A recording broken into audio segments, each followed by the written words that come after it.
Hello friends, मैं आशीष श्रीवास्तव अपने YouTube channel पर आप लोगों का स्वागत करता हूं। आज का जो हमारा टॉपिक है वो सीईटी का एंट्रेंस एग्ज़ाम जो कि एमए का हुआ था 2021 का क्वेश्चन पेपर है। इसमें जो है 25 क्वेश्चन जो है जीएस के थे और उसके आगे के जो क्वेश्चन 26 से लेकर 100 तक वो हिंदी के थे। चलिए शुरू करते हैं। क्वेश्चन नंबर 1, संविधान के किस अनुच्छेद के अनुसार संघ की राजभाषा हिंदी और लिपि देवनागरी है? यहाँ पे चार ऑप्शन है। पहला ऑप्शन अनुच्छेद 343, दूसरा अनुच्छेद 346 और तीसरा है अनुच्छेद 344 और चौथा है 342। तो जो संविधान के अनुच्छेद के अनुसार संघ की राजभाषा हिंदी और लिपि जो है देवनागरी है, ये आपका जो है अनुच्छेद 343 के, इसका ऑप्शन नंबर 1 सही होगा। क्वेश्चन नंबर 2, हिंदी को संवैधानिक तौर पर कब स्वीकार किया गया था? हिंदी को संवैधानिक तौर पर कब स्वीकार किया गया था? यहाँ पे चार ऑप्शन है। 14 अगस्त 1949, दूसरा है 14 सितंबर 1949, तीसरा है 26 जनवरी 1950 और चौथा है 15 अगस्त 1947। तो हिंदी को संवैधानिक तौर पर 14 सितंबर 1949 को स्वीकार किया गया था। इसका ऑप्शन नंबर 2 सही होगा। क्वेश्चन नंबर 28 क्वेश्चन नंबर जो होगा वो शिव शंभू के चिट्ठे किसकी रचना है? तो शिव शंभू के चिट्ठे जो की रचना होगा, यहाँ पे चार ऑप्शन है। पहला ऑप्शन है प्रेमचंद, दूसरा है बालमुकुंद गुप्त, तीसरा है प्रताप नारायण मिश्र और चौथा है भारतेंद्र हरिश्चंद्र। तो शिव शंभू के चिट्ठे जो रचना हो बालमुकुंद गुप्त की। जैसे कि मैंने शुरू में ही बता दिया कि 100 क्वेश्चन आते हैं, इसमें 25 क्वेश्चन जीएस के होते हैं और उसके बाद में जो है 75 क्वेश्चन हिंदी के होते हैं। उसी तरीके से 25 क्वेश्चन जीएस के थे, उसके बाद हिंदी की सब्जेक्ट स्पेसिफिक शुरू हुआ है। क्वेश्चन नंबर 29, सरप्पा का संबंध किस काव्य धारा से है? सरप्पा का संबंध किस काव्य धारा से है? यहाँ पे चार ऑप्शन है। पहला कृष्ण, दूसरा सूफी, तीसरा जैन और चौथा है सिद्ध। तो सरप्पा का जो संबंध है वो सिद्ध काव्य धारा से है। तो इसका जो करेक्ट ऑप्शन होगा वो होगा option number 4। Question number 30, Tulsidas ने किस भाषा में काव्य रचना की है? तुलसीदास ने किस भाषा में काव्य रचना की? यहाँ पे चार ऑप्शन है। पहला ऑप्शन अवधी, दूसरा बुंदेली, तीसरा मैथिली और चौथा भोजपुरी। तो तुलसीदास ने जी ने अगर देखा जाए तो अवधी में रचनाएं की हैं, तो उसका ऑप्शन नंबर 1 सही होगा। क्वेश्चन नंबर 31, सरस्वती पत्रिका के संपादक कौन थे? यहाँ पे चार ऑप्शन है। पहला ऑप्शन है महावीर प्रसाद द्विवेदी, दूसरा है प्रेमचंद, तीसरा निराला, चौथा सुमित्रानंद पंत। तो सरस्वती पत्रिका के जो संपादक थे वो महावीर प्रसाद द्विवेदी जी थे। इसका ऑप्शन नंबर 1 सही होगा। क्वेश्चन नंबर 32, संस्कृत के 4 अध्याय किसकी रचना है? पे चार ऑप्शन है। पहला ऑप्शन निराला, दूसरा जयशंकर प्रसाद, तीसरा है रामधारी सिंह दिनकर और चौथा है नागार्जुन। तो इसका जो करेक्ट ऑप्शन होगा वो ऑप्शन नंबर 3 सही होगा, यानी रामधारी सिंह दिनकर। क्वेश्चन नंबर 33, निम्नलिखित में से किसका संबंध भारतीय काव्य शास्त्र से है? निम्नलिखित में से किसका संबंध भारतीय काव्य शास्त्र से है? यहाँ पे चार ऑप्शन है। पहला लॉन्गजाइनस, लॉइनस, तीसरा है पेलेटो, तीसरा है भामा और चौथा इलियट। तो भामा का संबंध जो है भारतीय काव्य शास्त्र से, इसका ऑप्शन नंबर 3 सही होगा। क्वेश्चन नंबर 34, आत्मजयी किस विधा की रचना है? आत्मजयी किस विधा की रचना है? पे चार ऑप्शन है। पहला कविता, दूसरा कहानी, तीसरा उपन्यास, चौथा नाटक। तो आत्मजयी जो है वो है कविता, इसका ऑप्शन नंबर 1 सही होगा। क्वेश्चन नंबर 35, प्रेम की पीर का कवि किसे कहा गया है? प्रेम का पीर का कवि किसे कहा गया? तो यहाँ पे चार ऑप्शन, पहला मीरा, दूसरा रहीम, तीसरा सूर और चौथा मलिक मोहम्मद जायसी। तो आप देखेंगे प्रेम का पीर वैसे देखा जाए तो घनानंद इस नाम से बहुत ज़्यादा फेमस है, लेकिन अगर यहाँ पे इस ऑप्शन के हिसाब से देखा जाए तो मलिक मोहम्मद जायसी से होगा। इसका ऑप्शन नंबर 4 से होगा। क्वेश्चन नंबर 36, आचार्य रामचंद्र शुक्ल का हिंदी साहित्य का इतिहास किस भूमिका के रूप में प्रकाशित हुआ? आचार्य रामचंद्र शुक्ल का हिंदी साहित्य का इतिहास किस भूमिका के रूप में प्रकाशित हुआ? इसका चार ऑप्शन है। पहला ऑप्शन है चिंतामणि, दूसरा हिंदी काव्य धारा, तीसरा हिंदी शब्द सागर और चौथा हिंदी का क्रमिक विकास। तो इसका जो करेक्ट ऑप्शन होगा ऑप्शन नंबर 3 से होगा, हिंदी शब्द सागर। क्वेश्चन नंबर 37, झूठा सच उपन्यास के लेखक हैं? झूठा सच उपन्यास के लेखक यहाँ पे चार ऑप्शन है। पहला ऑप्शन है यशपाल, दूसरा है भीष्म साहनी, तीसरा चतुर्सेन शास्त्री और चौथा कृष्णा शोभती। तो झूठा सच जो उपन्यास हो इसका यशपाल का, इसका ऑप्शन नंबर जो है 1 सही होगा। क्वेश्चन नंबर 38, निम्नलिखित में से प्रेमचंद की कहानी नहीं है? यहाँ पे चार ऑप्शन है। पहला कफन, दूसरा ठाकुर का कुआं, तीसरा ईदगाह और चौथा उसने कहा था। तो उसने कहा था जो कि चंद्र शर्मा गुलेरी जी की कहानी है, ये 1915 में प्रकाशित हुई थी। तो इसका जो करेक्ट ऑप्शन नंबर 4 सही होगा। चंद्रगुप्त नाटक के लेखक हैं? यहाँ पे चार ऑप्शन है। पहला ऑप्शन है भारतेंद्र हरिश्चंद्र, दूसरा जयशंकर प्रसाद, तीसरा मोहन राकेश और चौथा है मैथिली शरण गुप्त। तो चंद्रगुप्त जो नाटक के लेखक हैं वो है जयशंकर प्रसाद, इसका ऑप्शन नंबर 2 सही होगा। क्वेश्चन नंबर 40, किस रचना की कहानियाँ मानसरोवर के किस रचनाकार की कहानियाँ मानसरोवर के नाम से प्रकाशित हुई है? यहाँ पे चार ऑप्शन, पहला यशपाल, दूसरा जयशंकर प्रसाद, तीसरा प्रेमचंद और चौथा जैनेन्द्र। तो प्रेमचंद्र की जो कहानियाँ हैं वो मानसरोवर के नाम से प्रकाशित हुई, इसका ऑप्शन नंबर 3 सही होगा। क्वेश्चन नंबर 41, रस सिद्धांत का प्रतिपादक किससे आचार्य किसे माना जाता है? रस सिद्धांत का प्रतिपादक आचार्य किसे माना जाता है? यहाँ पे चार ऑप्शन, पहला भरत मुनि, दूसरा दंडी, तीसरा वामन और चौथा भामा। तो भरत मुनि को रस संप्रदाय का प्रवर्तक आचार्य माना जाता है, इसका ऑप्शन नंबर 1 सही होगा। क्वेश्चन नंबर 42, बिल्लेसु बकरिया किस लेखक की रचना है? यहाँ पे चार ऑप्शन है, सुमित्रानंदन पंत, तीसरा है सूर्यकांत त्रिपाठी निराला, तीसरा है महादेवी वर्मा और चौथा है प्रेमचंद।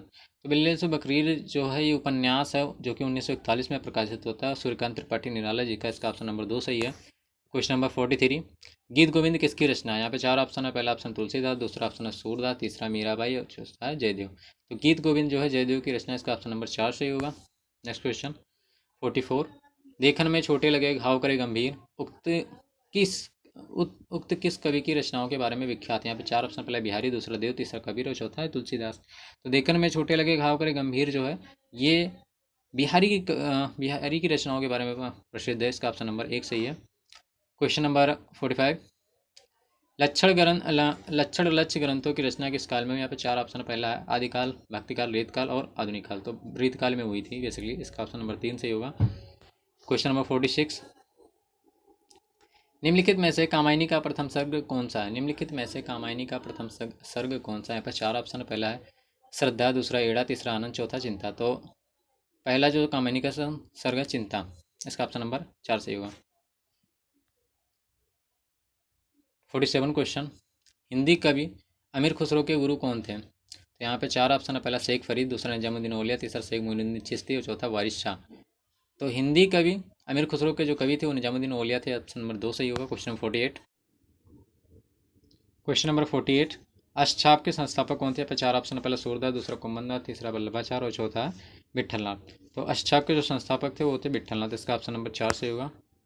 क्वेश्चन नंबर 49, प्रगतिशील लेखक संघ के प्रथम अधिवेशन के अध्यक्षीय भाषण किसने दिया था? यहाँ पर चार ऑप्शन है, पहला रविन्द्रनाथ टैगोर, दूसरा प्रेमचंद, तीसरा है निराला और चौथा मुल्कराज आनंद। तो प्रगतिशील लेखक संघ के प्रथम अधिवेशन में जो है ये प्रेमचंद ने लखनऊ से भाषण दिया, इसका ऑप्शन नंबर 2 सही होगा।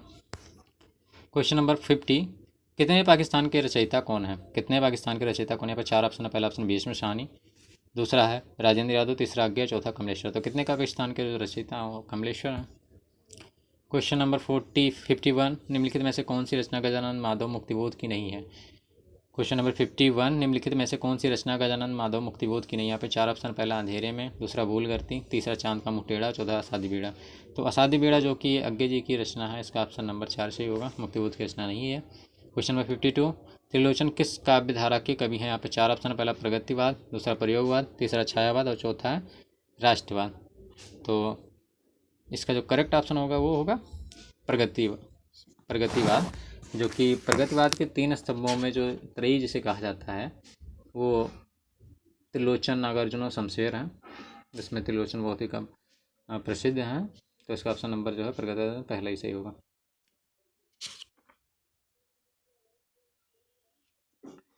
नेक्स्ट क्वेश्चन है, कोर्ट मार्शल किस विधा की रचना है? पर चार ऑप्शन, पहला नाटक, दूसरा महाकाव्य, तीसरा उपन्यास और चौथा आत्मकथा। तो कोर्ट मार्शल जो कि नाटक है, ये बेसिकली अगर देखा जाए कोर्ट मार्शल जो कि नाटक है या स्वदेश दीपक का नाटक है, इसका ऑप्शन नंबर जो है पहले से ही होगा। चार ऑप्शन है पर नाटक, महाकाव्य, उपन्यास, आत्मकथा, तो नाटक है। क्वेश्चन नंबर 54, अरे यायावर रचना की विधा है कौन सी है? यहाँ पे रेखा जी संस्मरण, यात्रा वृत्तांत और चौथा आत्मकथा। तो कुछ लोग इसका संस्मरण मांगते हैं, लेकिन इसका अगर देखा जाए तो मेरे हिसाब से तो यात्रा वृत्तांत होगा। आपके हिसाब से क्या हो कमेंट में जरूर बताइएगा। इसका ऑप्शन नंबर 3 मेरे हिसाब से सही होगा। क्वेश्चन नंबर 57, बड़भट्ट की आत्मकथा के लेखक हैं? बालभट्ट की आत्मकथा के लेखक, इसका ऑप्शन नंबर 4 ऑप्शन यहाँ पे, पहला आचार्य रामचंद्र शुक्ल, दूसरा आचार्य हजारी प्रसाद द्विवेदी, तीसरा कमलेश्वर, चौथा आज्ञे। तो इसका जो करेक्ट ऑप्शन होगा ऑप्शन नंबर 2 सही होगा, आचार्य हजारी प्रसाद द्विवेदी। क्वेश्चन नंबर 56, अगला क्वेश्चन है, अमृतसर आ गया के लेखक कौन है? यहाँ पे पहला ऑप्शन है यशपाल, दूसरा मोहन राकेश, तीसरा है कमलेश्वर, चौथा है भीष्म शाहनी। तो अमृतसर आ गया जो कहानी के लेखक को भीष्म शाहनी, इसका ऑप्शन नंबर 4 सही होगा। क्वेश्चन नंबर 57, आषाढ़ का एक दिन नाटक के रचयिता हैं, यहाँ पे चार ऑप्शन है। पहला हबीब तनवीर, दूसरा मोहन राकेश, तीसरा सुरेंद्र वर्मा, चौथा है असगर वजाहत। तो आषाढ़ का एक दिन जो है मोहन राकेश की रचना, इसका ऑप्शन नंबर 1 सही होगा। नेक्स्ट क्वेश्चन 58, निम्नलिखित में से कौन सी रचना फणीश्वरनाथ रेणु की नहीं है। यहाँ पे चार ऑप्शन है। पहला प्रतिपत्ति कथा, दूसरा मैला आंचल, तीसरा अशोक के फूल और चौथा तीसरी कसम। तो जो फणीश्वरनाथ रेणु की जो है रचना नहीं है वो है अशोक के फूल। इसका जो करेक्ट ऑप्शन होगा वो होगा option number 3। Question number 59, Gitanjali की रचयिता है। यहाँ पे चार ऑप्शन है। पहला ऑप्शन है रविंद्रनाथ टैगोर, दूसरा नजरुल इस्लाम, तीसरा है अल्ताफ हुसैन हाली, चौथा जोश मलिहावादी। तो इसका जो करेक्ट ऑप्शन होगा ऑप्शन नंबर 1 सही होगा, रविंद्रनाथ टैगोर। क्वेश्चन नंबर 60, निम्नलिखित में से कौन सा रचनाकार सूफी काव्यधारा से संबंधित नहीं है। निम्नलिखित में से कौन सा रचनाकार सूफी काव्यधारा से संबंधित नहीं। यहाँ पे चार ऑप्शन, पहला कुतुबन, दूसरा मंजन, तीसरा उस्मान और चौथा है दादू दयाल। तो इसका जो करेक्ट ऑप्शन होगा वो होगा ऑप्शन नंबर 4 सही होगा, दादू दयाल, जो कि संत काव्य परंपरा में आते हैं। इसका ऑप्शन नंबर 4 सही है। क्वेश्चन नंबर 61, निम्नलिखित में से कौन सी रचना तुलसीदास की नहीं है। निम्नलिखित में से कौन सी रचना तुलसीदास की नहीं है। यहाँ पे चार ऑप्शन, पहले विनय पत्रिका, दूसरा कवितावली, तीसरा रामचरितमानस और चौथा भक्तमाल।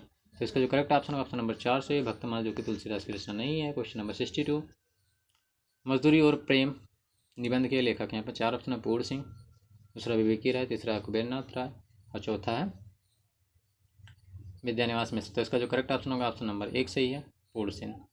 क्वेश्चन नंबर 63, जूठन आत्मकथा के लेखक हैं। यहाँ पे चार ऑप्शन है। पहला तुलसीदास, दूसरा ओम प्रकाश वाल्मीकि, तीसरा सूरजपाल चौहान और चौथा मोहन राकेश। तो जूठन जो है आत्मकथा है ओम प्रकाश वाल्मीकि की, ऑप्शन नंबर 2 सही है। क्वेश्चन नंबर 64, आपका बंटी उपन्यास के लेखक हैं। आपका बंटी उपन्यास के लेखक पे चार ऑप्शन, पहला कृष्णा सोबती, दूसरा मन्नू भंडारी, तीसरा मृदुलागर, चौथा नासिरा शर्मा। इसका जो करेक्ट ऑप्शन है मन्नू भंडारी, ऑप्शन नंबर 2 सही होगा। क्वेश्चन नंबर 65, स्वांग किस क्षेत्र का लोकनाट्य। यहाँ पे चार है, हरियाणा, पंजाब, बंगाल, गुजरात। वैसे अगर राजस्थान याद दिया तो राजस्थान तो था ही, इसके साथ ही हरियाणा भी है, ऑप्शन नंबर 1 ही सही होगा इसका। क्वेश्चन नंबर 66, लोक साहित्य की पुस्तक द लीजेंड ऑफ पंजाब 3 भागों में संकलित है, किसने किया था। यहाँ पे चार ऑप्शन, आरसी टेम्पल, ग्रेयसन, कामिल बुल्की और घरसा दत्ता सिंह। तो इसका जो आंसर मुझे नहीं मिला था, अगर आप लोगों को मिल जाए तो प्लीज़ कमेंट में बताइएगा, ठीक है। नेक्स्ट क्वेश्चन 67,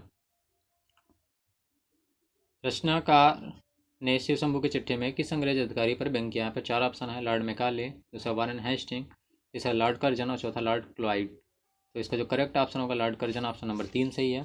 क्वेश्चन नंबर 68, आवत जात पनहिया टूटी बिसर गयो हरिनाम किसकी काव्य पंक्ति। यहाँ पे चार ऑप्शन है, सूरदास, परमानंद दास, नंददास और कुम्भन दास। तो इसका जो करेक्ट ऑप्शन होगा वो होगा ऑप्शन नंबर 4 सही है, कुम्भन दास। क्वेश्चन नंबर 69, निम्नलिखित में से कौन व्यंग्यकार के रूप में ख्यात है। तो इसका जो चार ऑप्शन है, निराला, हरिशंकर प्रसाद, जयशंकर प्रसाद और चौथा है निर्मल वर्मा। तो जो व्यंग्यकार के रूप में विख्यात प्राप्त हुआ है हरिशंकर प्रसाद, इसका ऑप्शन नंबर 2 सही है।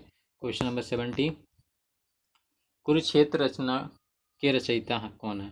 कुरुक्षेत्र रचना के रचयिता कौन है। यहाँ पर चार ऑप्शन, पहला है मैथिली शरण गुप्त, दूसरा है बालकृष्ण शर्मा नवीन, तीसरा माखनलाल चतुर्वेदी, चौथा है रामधारी सिंह दिनकर। तो कुरुक्षेत्र जो कि कविता के रचयिता हैं वो कौन है, रामधारी सिंह दिनकर। इसका ऑप्शन नंबर जो है 4 सही होगा। क्वेश्चन नंबर 71, रमैनी किसकी रचना है। यहाँ पे चार ऑप्शन है, तो कबीर, तुलसी, सूर, गुरु नानक। तो रमैनी साकी शब्द रमैनी आपको पता है कबीर की है, ऑप्शन नंबर 1 सही होगा। क्वेश्चन नंबर 72, पथ के साथी किस रचनाकार द्वारा रचित रेखा चित्र। यहाँ पे चार ऑप्शन है, पहला रंगे राघव, दूसरा रामवृक्ष बेनीपुर, तीसरा महादेवी वर्मा, चौथा जैनेन्द्र। तो पथ के साथी के जो रचनाकार द्वारा रचित रेखा चित्र है वो है तीसरा, option number 3 Mahadevi Verma. Question number 73, Andha Yug काव्य नाटक किस पर आधारित है। अंधायुग काव्य नाटक किस पर आधारित है। चार ऑप्शन, पहला रामायण, दूसरा गीता, तीसरा बाइबल और चौथा महाभारत। तो अंधायुग जो है नाटक और महाभारत पर आधारित है, इसका ऑप्शन नंबर 4 सही होगा। क्वेश्चन नंबर 74, निम्नलिखित में से अरस्तु का कौन सा सिद्धांत है। यहाँ पे चार ऑप्शन, पहला अस्तित्ववाद, दूसरा उदात्तवाद, तीसरा विरेचन और चौथा रोमांस। तो इसका जो करेक्ट ऑप्शन ऑप्शन नंबर 3 सही होगा, विरेचन। 75, हिंदी का पहला अखबार कौन सा है। बंगवासी, उदंत मार्तंड, भरत मिलाप और भरत मित्र, चौथा भरत मिलाप। तो इसका जो करेक्ट ऑप्शन है पहला उदंत मार्तंड। क्वेश्चन नंबर 76, भक्तिमाल के रचयिता कौन है? यहाँ पे चार ऑप्शन, पहला तुलसीदास, दूसरा नाभादास, तीसरा है सूरदास और चौथा है कबीरदास। तो इसका जो करेक्ट ऑप्शन होगा ऑप्शन नंबर 2 सही, नाभादास। क्वेश्चन नंबर 77, कबीर के संदर्भ में प्रयुक्त साखी शब्द से क्या अभिप्राय है? कबीर के संदर्भ में प्रयुक्त साखी शब्द से क्या अभिप्राय है? पे चार ऑप्शन, पहला साखी, दूसरा शिक्षा, तीसरा साक्षी और चौथा है सखा। तो साखी जो है साक्षी शब्द का अभिप्राय, इसका ऑप्शन नंबर 3 सही है, जो संस्कृत भाषा से लिया गया, इसका ऑप्शन नंबर 3 ही सही है। क्वेश्चन नंबर 78, सिद्धों की संख्या कितनी प्रसिद्ध है? तो सिद्धों की संख्या कितनी से भी यहाँ पे चार ऑप्शन, पहला 64, दूसरा 12, 84 और 9। तो सिद्धों की जो संख्या प्रसिद्ध है वो 84 है। क्वेश्चन नंबर 79, हिंदी का प्रथम महाकाव्य किसे माना जाता है? पे चार ऑप्शन है, पहला रामचरितमानस, दूसरा पद्मावत, तीसरा है पृथ्वीराज रासो, चौथा कामिनी। तो हिंदी का जो प्रथम का महाकाव्य माना जाता है वो पृथ्वीराज रासो, ऑप्शन नंबर 3 सही है। क्वेश्चन नंबर 80, गोरख जगायो जोग भगत भगायो लोग किसकी उक्ति है? यहाँ पे चार ऑप्शन, पहला सूरदास, दूसरा गोरखनाथ, तीसरा कबीर और चौथा तुलसीदास। तो ये जो है पंक्ति है गोरख जगह, इसकी जो ये जो है तुलसीदास जी की पंक्ति है, गोरख जगायो जो भक्त भगायो लोग, इसका ऑप्शन नंबर 4 सही है। क्वेश्चन नंबर 81, दशरथ सुत लोक बखाना राम नाम का मरम है आना किसकी उक्ति? यहाँ पे चार ऑप्शन, संत गरीबदास, संत कबीरदास, संत नामदेव, संत रविदास। तो ये जो है संत कबीरदास की पंक्ति है, दशरथ सुत लोक बखाना राम नाम का मरम है। क्वेश्चन नंबर 82, पुष्ट मार्ग के परिवर्तक कौन है? चार ऑप्शन है, सूरदास, नंदास, नाभादास, वल्लभाचार्य। तो इसका जो करेक्ट ऑप्शन होगा option number 4, Vallabhacharya. Question number 83, रसकान का संबंध काव्य की किस धारा से? यहाँ पे चार ऑप्शन, पहला कृष्ण, दूसरा सूफी काव्य धारा, राम, संत। तो जो रसकान का संबंध है वो कृष्ण काव्य धारा से, इसका ऑप्शन नंबर 1 सही है। क्वेश्चन नंबर 84, चंडी चरित्र के रचनाकार कौन है? चंडी चरित्र के रचनाकार यहाँ कौन है? यहाँ पे चार ऑप्शन, पहला भूषण, दूसरा चिंतामण, तीसरा गुरु गोविंद सिंह, चौथा केशव। तो चंडी चरित्र के जो रचनाकार हैं वो कौन है? गुरु गोविंद सिंह जी। क्वेश्चन नंबर 85, सुख दुख में कौन सा समास है? यहाँ पे चार ऑप्शन है, द्विगु, द्वंद्व, बावरी और अव्ययी भाव समास। तो सुख दुख में द्वंद्व समास है, इसका ऑप्शन नंबर 2 सही है। क्वेश्चन नंबर 86, यदि गद्य कवियों की कसौटी है तो निबंध गद्य की कसौटी है, कथन किसका? यहाँ पर चार ऑप्शन है, पहला ऑप्शन है आचार्य रामचंद्र शुक्ल, दूसरा ऑप्शन है आचार्य हजारी प्रसाद द्विवेदी, तीसरा ऑप्शन आचार्य महावीर प्रसाद द्विवेदी और चौथा ऑप्शन है अध्यापक पूर्ण सिंह। तो इसका जो करेक्ट ऑप्शन होगा वो होगा आचार्य रामचंद्र शुक्ल, पहला ऑप्शन सही है। नेक्स्ट क्वेश्चन है 87, वाक्यम रसात्मकम काव्यम किसका कथन है? यहाँ पर चार ऑप्शन है, पहला ऑप्शन है जो जगन्नाथ, दूसरा विश्वनाथ, तीसरा भामा, चौथा भरत मुनि। तो इसका जो करेक्ट ऑप्शन ऑप्शन नंबर 2 सही है, विश्वनाथ। क्वेश्चन नंबर 88, वीर रस का स्थायी भाव क्या है? यहाँ पे चार ऑप्शन है, पहला ऑप्शन रति, दूसरा हास्य, तीसरा उत्साह, चौथा क्रोध। इसका वीर रस का स्थायी भाव उत्साह। क्वेश्चन नंबर 89, निम्नलिखित में से कौन सा शब्द शुद्ध है? श्रृंगार, श्रृंगार, श्रृंगार, श्रृंगार। तो इसमें जो दूसरे तीसरे में कन्फ्यूजन हो रहा है, लेकिन मैं उसे तीसरे के साथ जाऊँगा। आप लोग के अकॉर्डिंग कौन सा आंसर होगा सही, कमेंट में जरूर बताइएगा। नेक्स्ट क्वेश्चन 90, निम्नलिखित में से किस कवि का उपनाम एक भारतीय आत्मा? ये डीयू के पीएचडी एंट्रेंस में भी आ चुका है क्वेश्चन। निम्नलिखित में से किस कवि का उपनाम एक भारतीय आत्मा? यहाँ पे चार ऑप्शन है, पहला मैथिली शरण गुप्त, दूसरा माखनलाल चतुर्वेदी, तीसरा निराला और चौथा है दिनकर। तो माखनलाल चतुर्वेदी को एक भारतीय आत्मा के नाम से जाना जाता है, इसका ऑप्शन नंबर जो है 2 सही होगा। क्वेश्चन नंबर 91, निम्नलिखित में से कौन सी रचना नाटक नहीं है? यहाँ पे चार ऑप्शन है, पहला अंधेर नगरी जो कि नाटक है, दूसरा भी है ध्रुव स्वामी, तीसरा कितने पाकिस्तान और चौथा है कबीरा खड़ा। तो कितने का पाकिस्तान जो कि ये कमलेश्वर का उपन्यास है, तो इसका ऑप्शन नंबर 3 सही होगा। क्वेश्चन नंबर 92, निम्नलिखित में से किस कवि का संबंध रीत मुक्त काव्य धारा से नहीं? यहाँ पे चार ऑप्शन है, बोधा, गणानंद, आलम, केशव। तो केशव का संबंध रीत मुक्त काव्य धारा से नहीं, इसका ऑप्शन नंबर 4 सही होगा। क्वेश्चन नंबर 93, निम्नलिखित में से कौन सी कविता धूमिल की नहीं है? निम्नलिखित में से कौन सी कविता धूमिल की नहीं है? यहाँ पे चार ऑप्शन है, पहला ऑप्शन है मोचीराम, दूसरा है रोटी और सांसद, तीसरा हरिजन गाथा और चौथा है अकाल दर्शन। तो इसका जो करेक्ट ऑप्शन होगा ऑप्शन नंबर 3 जो कि हरिजन गाथा, जो कि नागार्जुन की कविता है संग्रह। तो इसका कविता है, लंबी कविता है, इसका ऑप्शन नंबर 3 सही होगा। क्वेश्चन नंबर 94, कितनी नाव में कितनी बार किस कवि की रचना है? पे चार ऑप्शन, पहला अज्ञे, दूसरा मुक्तिबोध, तीसरा भवानी प्रसाद मिश्र, चौथा सर्वेश्वर दयाल सक्सेना। तो कितनी नाव में कितनी बार जो कि अज्ञे की रचना है, इसका ऑप्शन नंबर जो कि पहला ही सही है। क्वेश्चन नंबर 95, अशोक के फूल किस लेखक के निबंध संग्रह का नाम है? यहाँ पे चार ऑप्शन, पहला हजारी प्रसाद द्विवेदी, दूसरा रामचंद्र शुक्ल, तीसरा महावीर प्रसाद द्विवेदी और चौथा है आचार्य विश्वनाथ प्रसाद। तो इसका जो करेक्ट ऑप्शन ऑप्शन नंबर 1 सही होगा, हजारी प्रसाद द्विवेदी की है। क्वेश्चन नंबर 96, मैथिल कोकिल किसकी रचना किसे कहा जाता है? मैथिल कोकिल किसे कहा जाता है? 4 ऑप्शन, पहला अमीर खुसरो, दूसरा महादेवी वर्मा, तीसरा निराला, चौथा विद्यापति। तो विद्यापति को मैथिल कोकिल के नाम से जानते हैं। ऑप्शन नंबर 4 सही है। क्वेश्चन नंबर 97, पर्दा कहानी के लेखक कौन है? यहाँ पे 4 ऑप्शन है। प्रेमचंद्र, दूसरा यशपाल, तीसरा बन्नू भंडारी, चौथा शेखर जोशी। तो इसका जो करेक्ट ऑप्शन होगा ऑप्शन नंबर 2 सही है। पर्दा कहानी जो कि यशपाल की कहानी है, ये जो है तर्क का तूफान कहानी संग्रह में जो है संग्रहित है। क्वेश्चन नंबर 98, निम्नलिखित में से कौन सा लेखक यात्रा के लिए प्रसिद्ध? यहाँ पे 4 ऑप्शन है। जयशंकर प्रसाद, दूसरा ऑप्शन है राहुल संस्कृतियाँ, तीसरा महादेवी वर्मा, चौथा प्रेमचंद। इसका जो करेक्ट ऑप्शन है राहुल संस्कृत, ऑप्शन नंबर 2 सही है। क्वेश्चन नंबर 99, परीक्षा गुरु उपन्यास के लेखक कौन है? 4 ऑप्शन, लाला श्रीनिवास दास, राधाराम फिलोरी, पंडित किशोरीलाल गोस्वामी और चौथा राधा कृष्णा। तो परीक्षा गुरु उपन्यास के जो लेखक हैं वो है लाला श्रीनिवास दास, ऑप्शन नंबर 1 सही है। क्वेश्चन नंबर 100, निज भाषा उन्नत है सब उन्नत के मूल, बिल निज भाषा ज्ञान के मिटे नहीं के सूल किसकी रचना? 4 ऑप्शन, मैथिली शरण गुप्त, रामधारी सिंह दिनकर, जयशंकर प्रसाद और भारतेंद्र हरिश्चंद्र। तो इसका जो करेक्ट ऑप्शन होगा वो भारतेंद्र हरिश्चंद्र होगा, ऑप्शन नंबर 4 सही है।